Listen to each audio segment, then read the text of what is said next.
గడియారం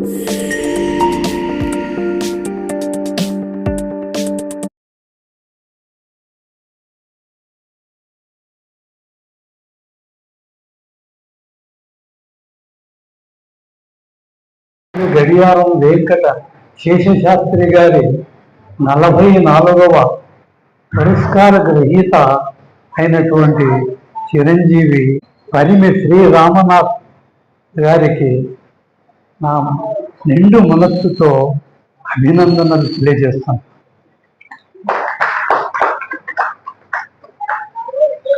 ఈ సమావేశానికి విచ్చేసినటువంటి సాహిత్యాభిమానులు, వారి కుటుంబ సభ్యులు, పత్రికా రచయితలు, వారందరికీ నా సాదరపూర్వక ప్రణామాలు. 1957వ సంవత్సరంలో నేను, నా మిత్రుడు డాక్టర్ షేక్ మహమ్మద్ ముస్తాఫా మేమిద్దరం కలిసి గుడివాడ ఆంధ్ర నలంద ప్రాచ్య కళాశాలలో భాషా ప్రవీణ చదవటానికని మేము వెళ్ళాం. కాలేజీలో అడ్మిషన్, ఆ ప్రిన్సిపాల్, అక్కడ ఉన్నటువంటి అధ్యాపకులు, సర్వా వెంకటశేషయ్య గారైన నాడు ఆ కళాశాల ప్రిన్సిపాల్ గారు, పెనుమత్త సత్యనారాయణ రాజు గారు, తెలుగు రాజు గారు అని తణుకు, మీరు పశ్చిమ గోదావరి జిల్లా అంటే వెన్నుంటారు వారికి, ఇలా మహాకవులు, పండితులు ఉన్న ఆ కళాశాల ప్రాంగణంలో నేను అడుగు పెట్టగానే మీది ఏ ఊరు అని అడిగారు. అంటే మాది ప్రొద్దుటూరు అన్నా. ప్రొద్దుటూరా అంటే శివభారతము రచించిన మహాకవి గడియారం వెంకట శేషశాస్త్రి గారి ఊరు ప్రొద్దుటూరు, మీ ఊరా? అవునండి, ఆయన దగ్గర చదువుకున్నామండి మేము. అవునా, అంత అదృష్టమా? ఒక మహాకవి దగ్గర మీరు చదువుకున్నారు, ఇక్కడికి వచ్చి మీరు భాషా ప్రయోజన చదవటానికి ఈ కళాశాలలో మీరు ప్రవేశాన్ని కోరుతున్నారు అంటే వారికి చాలా సంభ్రమ ఆశ్చర్యాలు నిండిపోయినాయి. అంతటి పేరు ప్రతిష్టలు ఎలా వ్యాపించినాయో మాకైతే ఆనాడు తెలియదు. ఆనాటికే రాయలసీమ సరిహద్దులను దాటి కోస్తా, ఆంధ్ర, ఉత్తరాంధ్ర, తెలంగాణ రాష్ట్రం అంతటా కూడా తమ కవితా భేరిని మోగించినటువంటి ఒక మహాకవి, ఆయన పేరు చెప్పగానే అక్కడ ఉన్నటువంటి కవి పండితులు మమ్మల్ని ఎంత ఆదరంగా చూశారు అని అంటే అది మా ప్రాకృత పుణ్య విశేషమని నేను భావించుకున్నాను. ఈనాటి మాట కాదు ఇది. 1957 భాషా ప్రవీణ కోర్సు చదవటానికి ఆంధ్ర నలంద ప్రాచ్య కళాశాల గుడివాడ. ఆనాటికే మహాకవి గడియారం వెంకట శేషశాస్త్రి గారు ఒక మహాకవిగా, గండపెండేర గ్రహీతగా, గౌరవ డాక్టరేట్ స్పీకర్తగా, ఎమ్మెల్సీగా, ఆంధ్రప్రదేశ్ సాహిత్య అకాడమీ ఉపాధ్యక్షులని నేను విన్నాను. కార్యవర్గ ఉపాధ్యక్షులుగా ఆనాడు డాక్టర్ బెజవాడ గోపాలరెడ్డి గారు ఆ ఆంధ్రప్రదేశ్ సాహిత్య అకాడమీకి అధ్యక్షులుగా ఉండేవారు. ఇంతటి మహోన్నతమైన గౌరవాలు, సత్కారాలు ఆ శారదామాత కృపచేత పొందినటువంటి ఆ మహాకవి పురస్కార మహాసభలో పాల్గొనడం అనేది నా అదృష్టంగా భావిస్తున్నాను. ఇది 3వ అదృష్టం. 2 అదృష్టాలు ఉన్నాయి, అవి తర్వాత చెప్తాను. నేను 1949 సంవత్సరం మున్సిపల్ హై స్కూల్లో 6వ తరగతిలో చేరాను విద్యార్థి. 1955 వరకు 6 ఏళ్ళు అదే స్కూల్లో చదివాను, ఎస్ఎస్ఎల్సి వరకు. నాకు అనిపిస్తుంది, శివభారతం చదివినప్పుడు, ఇతర గ్రంథాలు చూసినప్పుడు వారివి సమర్థ రామదాసు ఒక శివాజీని లోకోత్తర మహానాయకుడుగా తీర్చిదిద్దగలిగినారు సమర్థ రామదాసు. కానీ ఒక గడియారం మహా కవి ఎందరో విద్యార్థులకు తమ బోధనా పటిమ ద్వారా, బోధనా విధానము ద్వారా ఉత్తమ విద్యార్థులుగా, ఆదర్శవంతమైన పౌరులుగా, రాజకీయ నాయకులుగా, ఉత్తమ వ్యక్తిత్వం కలిగిన వ్యక్తులుగా, మహాకవులుగా, అవధానులుగా, మేధావులుగా తీర్చిదిద్దినటువంటి మహాకవి గడియారం వెంకట శాస్త్రి గారు. సమర్థ రామదాసు గారు ఒక శివాజీ మహారాజును లోకోత్తర నాయకుడిగా తీర్చిదిద్ది ఉండవచ్చు. కానీ గడియారం వారు ఈ పరంపరలో ఎంత మందిని ఉత్తమ పౌరులుగా, వారిని ఏనాడు కూడా తరగతి గదిలోకి వచ్చినప్పుడు 45 నిమిషాలు కూడా విద్యార్థుల కొరకే, విద్యాబోధన కొరకే ఆయన ఉపయోగించిన వారే తప్ప స్వోత్కర్షలకు కానీ, ఇతర ప్రసంగాలకు కానీ ఆయన ఏనాడు కూడా ఆయన దగ్గర మేము చదువుకున్నామని చెప్పడానికి ఎంతో గర్విస్తున్నాం. ఒక ఉత్తమ ఉన్నతమైన వ్యక్తిత్వం కలిగినటువంటి వ్యక్తి. అందరికీ వ్యక్తిత్వాలు ఉండవచ్చు, అది వైయక్తికము. కానీ గడియారము వారిలో ఉన్నటువంటి ఆ ఉన్నతమైన వ్యక్తిత్వము అందరికో ఆదర్శప్రాయమైనది. ఆనాటి ఈనాటి నాయకులకు, వ్యక్తులకు ఏమిటంటారా? అది కొంతమందికి ఇక్కడ తెలిసి ఉండవచ్చు, కొందరికి తెలిసి ఉండకపోవచ్చు. మున్సిపల్ హై స్కూల్లో నేను చదువుకున్నాను, మరి అదే స్కూల్లో నేను తెలుగు పండితుడిగా పనిచేశాను. కానీ నా దురదృష్టం ఏమిటంటే, నేను స్కూల్లో చేరే నాటికే శాస్త్రి గారు రిటైర్ అయిపోయారు. వారు ఎమ్మెల్సీగా 2 సార్లు పనిచేశారు. ఆనాడు స్టాఫ్ రూమ్లో ఉపాధ్యాయుల మధ్య జరుగుతున్నటువంటి ఒక చర్చ ఏమిటంటే, అది ఒక ఎమ్మెల్సీ ఓటు, ఒక ఆనాడు మరి ఎమ్మెల్సీలకు ఇతరత్ర దేనికి అవసరమైనదో ఏమో, నాకంత పరిణితమైన వయస్సు కాదు ఆనాడు.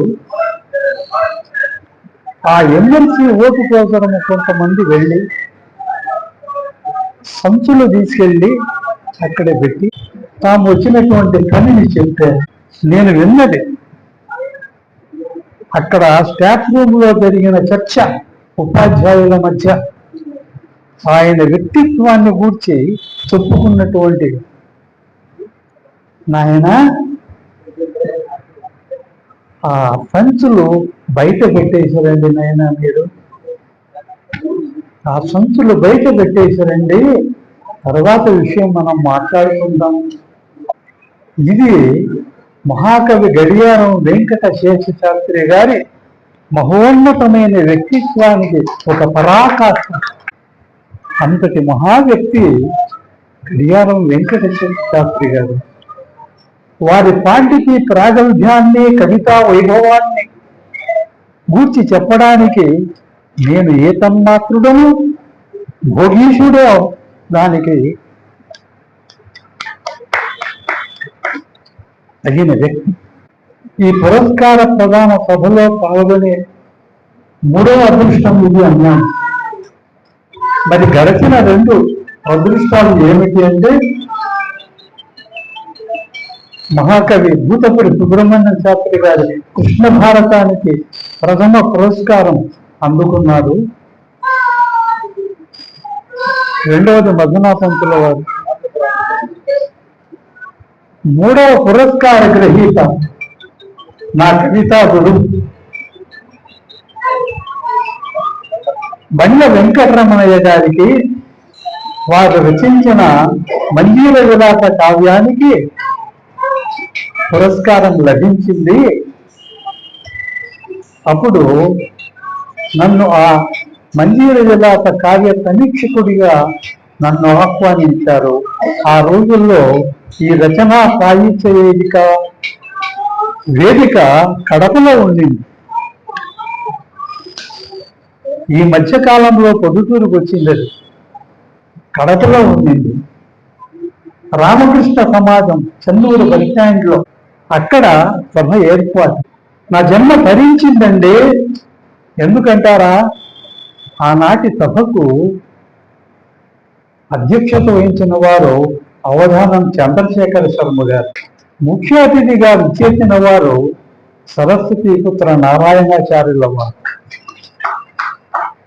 ఇక ఇతర గౌరవ పీఠమును అలంకరించిన వారిలో జానమతి హనుమత్ శాస్త్రి గారు, వైసివి రెడ్డి గారు, ఎం జానకీరామ్ గారు, ఎన్సి రామసుబ్బారెడ్డి గారు. వారి సరసన ఒక పురస్కార గ్రంథానికి సమీక్షకుడిగా నేను ఆ పక్కన కూర్చోవాలంటేనే నాకు భయంగా ఉంది. మీరు శిఖరాలు, నేనెక్కడ వారి సరసన కూర్చొని ఒక కావ్య సమీక్ష జరపడమా. ఆ తరువాత రెండవ అదృష్టం కలుగొట్ల విజయాత్రేయ గారు. ఆయన కర్నూలు జిల్లా. ఆయన రాసినటువంటి కర్ణుడు, మొన్న రామారెడ్డి గారి కర్ణ భారతానికి అది 9వ పురస్కారం. కొలుగొట్ల విజయాత్రేయ గారు దానికి సమీక్షకులుగా పిలిచారు. మరి ఆ సమీక్ష విన్నారు నా చేత. ఎందుకో నన్నే మళ్ళీ పిలిచారు సమీక్షకులుగా. నేను వెళ్ళాను. ఆనాటి సభకు జానవద్ది హనుమత్ శాస్త్రి గారు అధ్యక్షులు, పుట్టపర్తి నారాయణాచార్యులు గారు మళ్ళీ ముఖ్య అతిథిగా ఇచ్చేశారు. అప్పుడు అడిగినారు వారు నన్ను, మరే నీది కడపనా ప్రొద్దుటూరా అంటే, స్వామి నాది ప్రొద్దుటూరే. మీరు ప్రొద్దుటూరు వచ్చినప్పుడంతా కూడా శివాలయంలో మీ దర్శనం చేసుకునేవాడిని. నేను మీ శిష్యులు గంగిరెడ్డి, బాబయ్య ఇత్యాదులతో కలిసి నేను కూడా మీ దర్శనం చేసుకునేవాడిని. ఇక్కడ ఇదిగో ఇలాంటి సభలు సమావేశాలకు ఇక్కడ. అవునా, అది మూడవ అవకాశం కూడా వచ్చింది. డాక్టర్ టి జ్ఞానానంద కవి గారి పురస్కార సమయంలో గ్రంథ పురస్కార ప్రధాన సభకి నన్ను మళ్ళీ సమీక్షకుడిగా ఆహ్వానించారు. కానీ కారణాంతరాల చేత నేను ఆ సభకి వెళ్ళలేకపోయా. కానీ మూడో అవకాశం మాత్రం నేను దక్కించుకున్న పొద్దుటూరులోని కడపలో కాదు. నాకు ఇది గర్వకారణంగా ఉంది. పొద్దుటూరులో ఒక మహాకవి, వారు పుట్టింది నెమళ్ళగిన అయినా కూడా వారు ప్రొద్దుటూరు నుంచే, ఇదే వారి కేంద్ర బిందు. ఇక్కడి నుంచే అన్ని కార్యక్రమాలు జరిగాయి. మహాకవిగా గండపెండేర పురస్కారం, గౌరవ డాక్టర్లకు స్వీకరణ, ఎమ్మెల్సీ ఇలాంటి ఉన్నతమైన పదవులు గ్రహించినటువంటి వారిని యమనముడు వారు, నమలగిన్న వారు కాదు, పొద్దుటూరు వారంటేనే ఎక్కడ వెళ్ళినా కూడా పొద్దుటూరు అంటే శివభారతం. నాకు వచ్చిన అదృష్టం ఏమిటంటే ఇంకొకటి, శేషశాస్త్రి గారి మనవళ్ళు ఇంకొక మనవరాలు, అలాగే అవధానం చంద్రశేఖర శర్మ గారి కుమారుడు విశ్వం, ఉమ్మడి డాక్టర్ ఉమా మహేశ్వర శాస్త్రి, గంటి కృష్ణవేణమ్మ గారి మనమడు బి రామశర్మ. వీళ్లకు నేను మున్సిపల్ హై స్కూల్లో తెలుగు పాఠాలు చెప్పేటువంటి అవకాశము, అదృష్టము నాకు లభించింది. ఇది కొంతమందికి. అన్నింటికంటే మించి మహాకవి గడియారం శేషశాస్త్రి గారు రచించిన శివభారతములో నుండే పాఠ్యభాగాన్ని నేను విద్యార్థులకు 10వ తరగతి విద్యార్థులకు పాఠం చెప్పడము అనేది నాకు ఎంత ఆనందం. వాళ్ళు ఈ పాఠం రాసిన ఆయన మా గురువురా, అవునా ఈయన పొద్దుంటు రాసా అని పిల్లలు సంభ్రమాశ్చర్యాలతో ఆయన దగ్గర చదువుకున్నారా మీరు. వారి యొక్క రచన ఇంత చెప్పి ప్రభావము, రచనలో నాటకీయత. అబ్బాజీ సోందేవుడు కళ్యాణి దుర్గాన్ని జయించి ఆ సర్దారును అతని రాణివాసాన్ని కూడా బందీగా తీసుకొచ్చి శివాజీ మహారాజు సభలో ప్రవేశపెట్టాడు. అప్పుడు అబ్బాజీ సోందేవుడు చెప్తాడు శివాజీ మహారాజుతో, దేవా ఈ ఆన తీరున కళ్యాణి చేయించి దాని సరదాలను బంధించి అతని సర్వస్వము రాణివాసమును తోర్తని తెచ్చినాము అన్నాడు. ఎలా ఎదురెదురుగా మాట్లాడుకున్నట్లుందండి. ఒక పిక్చరైజ్. దేవా ఈ ఆనతీరున కళ్యాణి చేయించి దాని సరదారును బంధించి అతని సర్వస్వము రాణివాసమును తోర్తని తెచ్చినాము అంచు అనం. ఏది ఒక రాణివాసమును పుణ్యావాసమును తెచ్చినావా? ఏ హైందవుడైనా ఈ గతి అమర్యాదను ప్రవర్తించను. మా యాజ్యం గమనింపవో జయమదోన్మాదమ్మునన్ నీ ఆయుసూత్రములు తెలుసుకొనదో. జయించానని చెప్పి గర్వంతో మదోన్మత్తుడవై ఎవడో నీ ఆయుసూత్రాన్ని వచ్చే యమరాజు కాదు, నీవే నీ స్వహస్తాలతో నీ ఆయుసూత్రాన్ని నీవే పెంచుకుంటున్నావు. ఔద్ధత్యము ఓర్వంతుమే. ఎంత నాటకీయంగా ఉందండి. ఎదురెదురుగా ఈ అవకాశం లభింపచేసినందుకు ఊటుపూరి గోపాలకృష్ణ శాస్త్రి గారికి ధన్యవాదాలు తెలుపుకుంటూ